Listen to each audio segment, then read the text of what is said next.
মেয়রের ঘুম ভাঙেনি। আপনারা জনগণের চোখ খুলে দিয়েছেন। ওই যে একটা কথা বলি,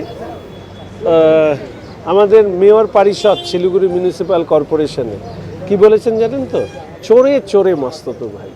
মেয়র সাহেবের সাথে এই শব্দটা কতখানি সমার্থক এই ঘটনা আরেকবার তা প্রমাণ করে। 3-4 দিন থেকে এরকম ব্রিজ ছিল, এতদিন চোখ করলো না। ওই যে বললাম, তলায় যে কি লেনদেন হয় না, ওই লেনদেন এত গভীরে, মানে আপনারা যদি না থাকেন, বিরোধী দল যদি না থাকেন, তাহলে তো রকেট টকেট না, সুপারসনিক কি সমস্ত ভাবে এদের অর্থ সংগ্রহ হবে। দুর্ভাগ্য, আমি বর্তমান মেয়র সাহেব যে জায়গায় কর্পোরেশনকে একটা টাকা তোলার যন্ত্রে পরিণত করেছেন, যেখানে দাঁড়িয়ে ওনার মেয়র পরিষদ ওনাকে চোরে চোরে মাস্তুতো ভাই বলার পরেও ওনার সৎ সাহস হয়নি ওনাকে মেয়র পরিষদ থেকে সরিয়ে দিতে, যেটা অন্য ক্ষেত্রে সরিয়েছেন। এরপরে আপনি যে ঘটনা বললেন, মানে আমি জানি না যে উনি যে ওয়ার্ডে থাকেন, আমার মনে হয় না ওনার ওয়ার্ডেরও লোক এই জিনিসকে সমর্থন করে। শুনুন, তৃণমূল কংগ্রেস অনেকে তাদের, আমি বলবো,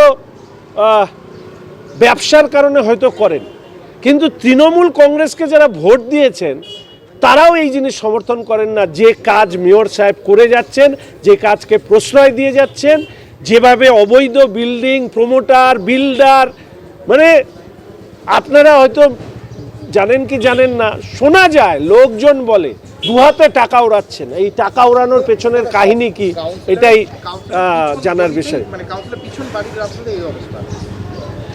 দেখুন, আমি তো ব্যক্তিগতভাবে মনে করি যে কর্পোরেশনের নিজস্ব টিম আছে, এসআইরা আছে, সবাই আছে।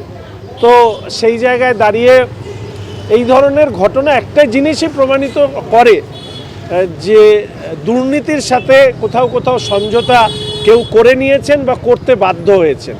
এক্ষেত্রে 17 নম্বর ওয়ার্ডের কাউন্সিলর তিনি বেশ কিছু ভালো পদক্ষেপও নিয়েছিলেন, কিন্তু এই ঘটনা তার যে ছবি, সেই ছবিতে বা ভাবমূর্তিতে ধাক্কা দেবে বলে আমি মনে করি। দাদা, মেয়র বললেন যে তিনি ছিলেন না, সেই কারণে এটা হয়েছে। তার মানে মেয়র না থাকলে কি ইনলিগাল কাজ করলো? তাহলে তো উনি ওনার কাউন্সিলরকে অপমান করলেন।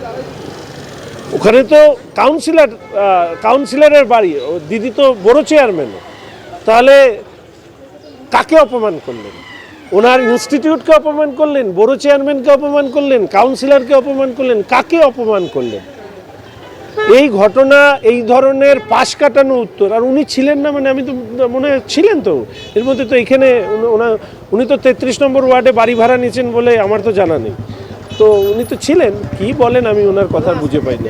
আমরা তো জানি না বিষয়টা, হঠাৎ আজকে এই খবর এলো, আসার সঙ্গে সঙ্গেই সেটাকে ভেঙে দেওয়া হয়েছে।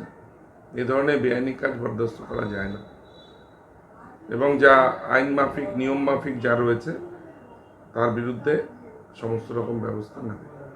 বিল্ডিং শুরু হওয়ার আগে এইভাবে অবৈধ নির্মাণ তো বলা যায় না। এটা ওরা কি কারণে করেছে, রাস্তা ক্রস করা কোনোদিনই যায় না। ওনার নিজের জমিতে কি করছেন তার কাজ তিনি করবেন, সেটা তার বিষয়। উনি ইচ্ছে মতন রাস্তা ক্রস করে একটা বড় অ্যাক্সিডেন্ট হতে পারত, বড় কোনো দুর্ঘটনা ঘটলে পরে দায় কে নিত? আমরা খবরটা পাওয়ার সঙ্গে সঙ্গেই ওটাকে আমাদের লোকেরা গিয়েই ভেঙে দিয়েছে, এবং সমস্ত রকমের আইনানুগ যা ব্যবস্থা আছে যিনি করছিলেন তার বিরুদ্ধে না হয়।